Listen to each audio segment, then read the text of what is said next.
Hey guys, welcome back to the channel. Happy New Year. Today is the 4th of January 2012. Welcome to what is going to be an awesome year, and I want to start off with a video that I've been planning to make for a while, actually since I first got the 15-inch MacBook Pro, regarding the screen resolution upgrade. If you're planning on buying a Mac 15-inch, you will have noticed by this point that there's two available screen resolutions that you can choose from. There's the standard 1440 by 900, which is a great resolution. It is 16 by 10 aspect ratio. I should actually preface, this video needs to be watched in 1080p. In the YouTube player in the bottom right, you'll see it'll probably say 480p or 360. Even if you're on 720, go ahead and scale it up to 1080. It may take a little bit longer to load, but you will understand better the different resolutions that you can have. So the basic one is what comes standard with the 15-inch screen, 1440 by 900. It is a nice improvement over what comes with a 13-inch MacBook Pro, which is 1280 by 800. It's kind of small. The differences in resolution that you can get between different resolutions is pretty vast. Right now, the desktop you're looking at is 1080p. This is a very standard 16 by 9 widescreen display.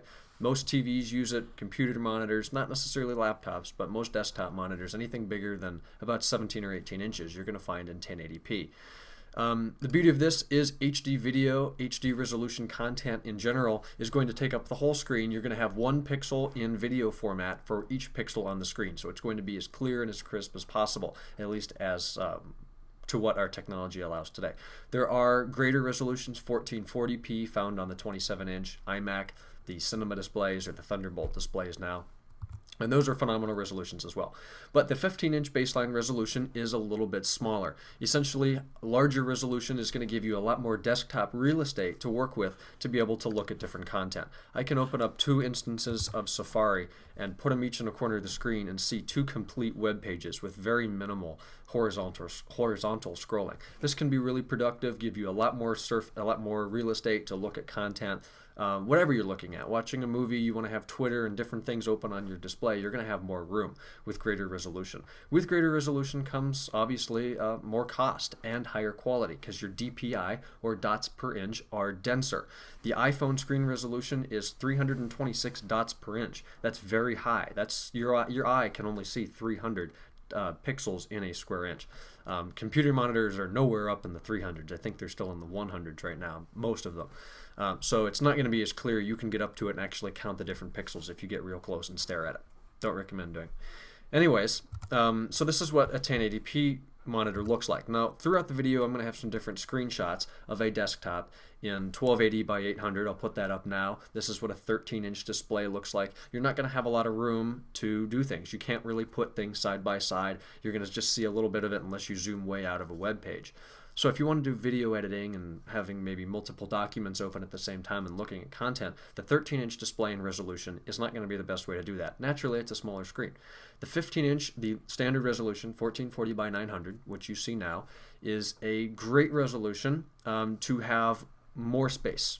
You have more space for video editing. You can see more of what's going on without having to scroll and move around.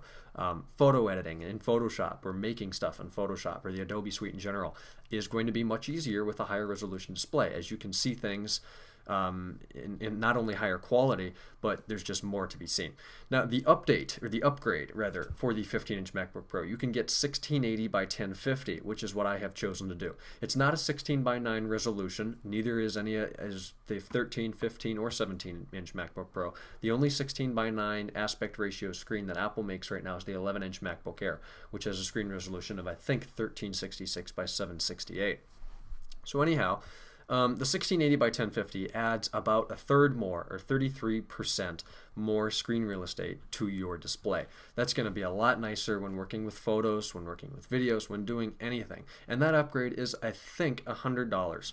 And if you're going to do something that would require more screen resolution, it is definitely a worthy upgrade. I love the display. It's very high quality. It actually has higher DPI than my 23-inch Asus display here in 1080p. So if I were to open a document, you can't see this in the YouTube video, of course, but if I were to open this Finder window and drag it over on my MacBook Pro display, it looks like a much higher resolution on the MacBook Pro display due to the higher DPI. The colors look better as well, but that's just due to a higher quality display. Apple makes better displays than Asus does. So is that display upgrade worth it for $100? if you have the $100 and you're going to do that kind of work, working with Final Cut Pro, multiple Word documents, Photoshop, if you're a designer, a producer, an editor, anything more than just doing emails and playing with iTunes and talking to people on Facebook, then yes, this higher resolution display is greatly going to increase your productivity, and it'll definitely ease on frustration. I know with video timelines, if you want to zoom in and be accurate with different clips or do some editing, it's going to be a lot easier to have all that extra real estate. So is it worth it? Depending on the type of user you are, yes. Those are my thoughts. Hope you enjoyed. I will mention that the 17-inch has a much higher resolution yet. It's actually beyond 1080p. I believe it's 1920 by 1200, and that would be the 16 by 10 version of the 1080p standard. So you're going to have a little bit of black lines on the side because there's 1200 pixels in the 17-inch versus 1080p. You're losing 120 pixels or so, so you're going to have 60 pixels on each side if you're going to watch a 1080p movie. But most likely, if you're going to go with a higher resolution display, you're going to do more than watch movies. So just my thoughts and comments on that. I hope this helped. Leave me some comments below. Let me know what resolution you're working with and if you like it. And I'll talk to you in a video that I'll make tomorrow on Thursday, the 5th of January. Again, Happy New Year. Talk to you guys later. Bye-bye.